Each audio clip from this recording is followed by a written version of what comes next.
To really understand something that's shaping our future with AI, we actually have to go way back to one of the most stressful moments in human history. We're going to talk about trust, but not the human kind of trust. We're talking about how a machine decides what's real. And believe it or not, that story starts with a computer that was built to land on the moon. So picture this. You are literally seconds away from making history. The entire planet is watching you. And then all of a sudden, your computer, the one thing you absolutely cannot do without, starts flashing these weird, cryptic error codes. Well, that is exactly what Neil Armstrong and Buzz Aldrin started hearing in their headsets. They were just 3 minutes, 3 short minutes, from touching the lunar surface. I mean, the stakes just couldn't get any higher. This wasn't some minor glitch, This was the system overloading at the worst possible moment. One wrong move, one bad call, and the entire Apollo 11 mission goes up in smoke. Okay, so inside this tiny little lunar module, you've got alarms just blaring from the Apollo guidance computer. And get this machine had less processing power than a calculator you'd buy today. So back on the ground in mission control, this team of engineers had to make a life or death choice, and they had to make it right now. I mean, can you even imagine that pressure? Do you trust this overloaded machine that is screaming at you? Or do you slam the abort button, bring the astronauts home, and just end this incredible dream of landing on the moon? Real human lives were hanging in the balance, resting on this one single decision. And against all the odds, with those alarms still ringing out, the call came from Houston. Go. They trusted the computer. And that decision, that single moment of trust, well, it's the key to everything we are talking about today. So here's the most important part. Why did they trust it? It wasn't some kind of blind faith, right? It was a calculated risk, and it was based on something called structural clarity. See, the system was designed so brilliantly that it didn't have to persuade them it was okay, it proved it. They knew the alarm meant the computer was overloaded, sure, but they also knew its core programming would force it to prioritize landing above all else. It was built on logic you could verify.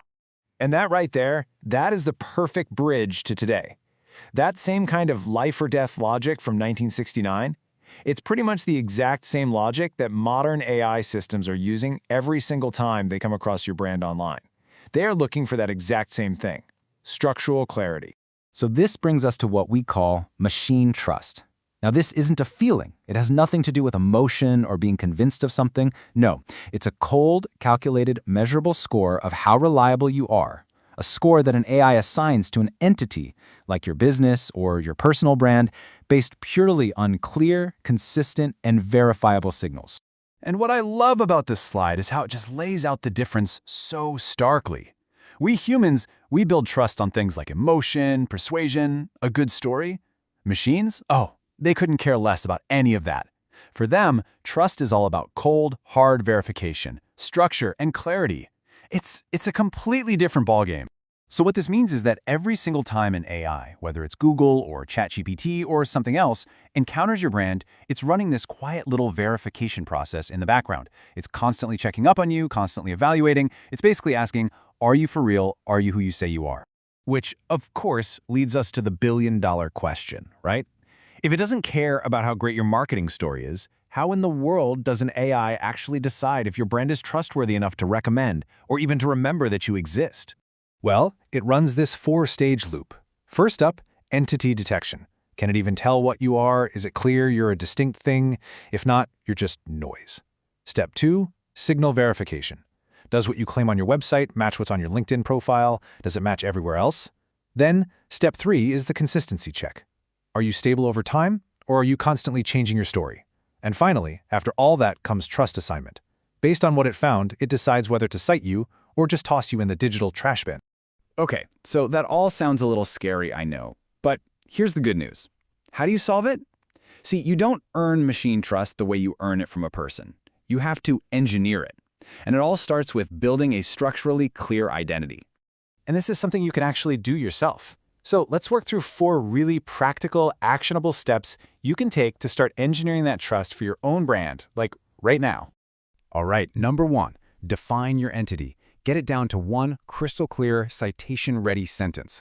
Second, deploy schema markup. Think of it as the dictionary AI uses to understand you on all your important pages.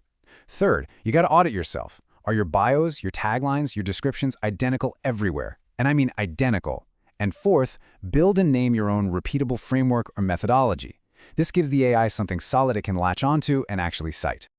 This quote just says it all, doesn't it? You can spend all your time and money trying to be persuasive and likable, but to an AI, that's just static. The only thing that actually matters is legibility. Can the machine read you, verify you, and understand you without any confusion? That's the entire game now. So as we start to wrap this up, it really all boils down to one final, really important question you need to ask yourself about the foundation of your brand in this new age of AI. So I want you to really think about this. Is your brand built for yesterday's marketing just to be seen? Or is it engineered for tomorrow's AI to be verified? Because in this new era we're entering, only one of those approaches is actually going to build trust and make sure you're not just seen for a moment, but are ultimately the one that gets recommended.